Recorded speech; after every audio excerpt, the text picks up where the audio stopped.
finally, the Trump administration and Congress feel like they're nearing a deal for $450 billion in additional stimulus funds for small businesses, hospitals, and COVID-19 testing. So again, it'd be a $450 billion package, maybe up to even $470 billion package. $350 billion of that will be going to specifically the small business payment employee payment protection program.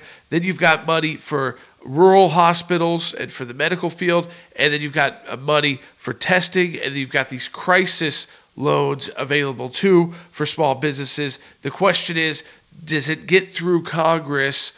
Does it get through by the end of the week so that this money is available again, Than, to the American people, to those businesses to start reapplying for those loans? By the end of this work week, Jordan, that program needs to be back open. And as I look at the parameters of this deal, Jordan, I don't see any reason for anyone on either side of the aisle to object to it. It is free of Pelosi's wish list. It is all central to this program. Now, granted, I think the most urgent one is the Paycheck Protection Program. That should have been extended last week before it ran out of funds. But these other items, Jordan, they were always going to happen. There was never any objection to testing or hospital fundings or disaster loans. All of that is fine to go in there. I think it's important to point out that the $350 billion went pretty quickly and in a rapid pace.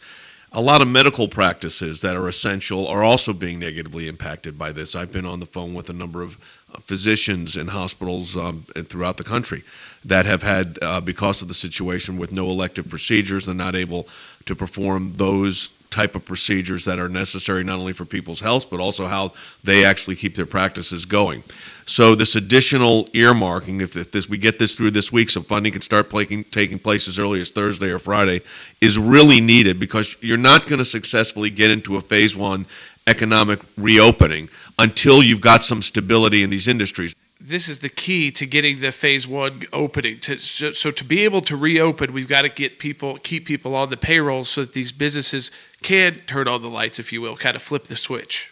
These are calculations that the government's making based on, in this particular case, they know they need the second phase of this because the first phase, the first $350 billion, was expended so quickly. The guarantee amount, that's what the SBA is doing here, is guaranteeing these loans, was met so quickly that they had to go ahead and go for the second phase. Now, the problem is, and Than can address this because our Office of Government Affairs is dealing with this right now, the problem is that there is, again, this jockeying for what they want added into this bill. Instead of a clean bill that would just say, okay, here's another $250 million, or $1 billion rather, whatever the number would end up being, they are trying to add special projects to it. The deal that they're very close to looks like it's all going to be straightforward and related to the crisis, which is a very big win, Jay. That's what we've been focused on for a long time. But it really does speak to this broader point of that none of this stuff was going to be controversial, but it was that Paycheck Protection Program that ran out of money first. So this delay that we've seen over the last week while Speaker Pelosi and Leader Schumer were asking for that wish list that you talked about, Jay,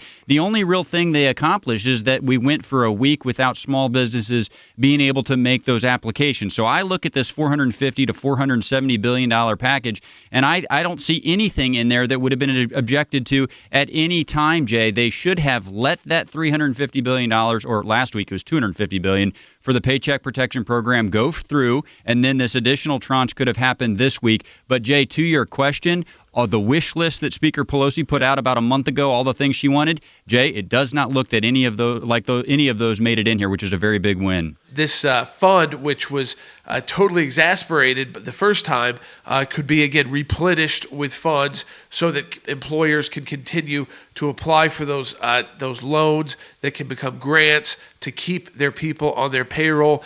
It's more critical now than ever that the payroll protection program's in place so that those employees are ready to go when we can kind of put the lights back on. Now, it won't be like flipping a switch and everything's back on, but when you want to restart, you've got to have people ready.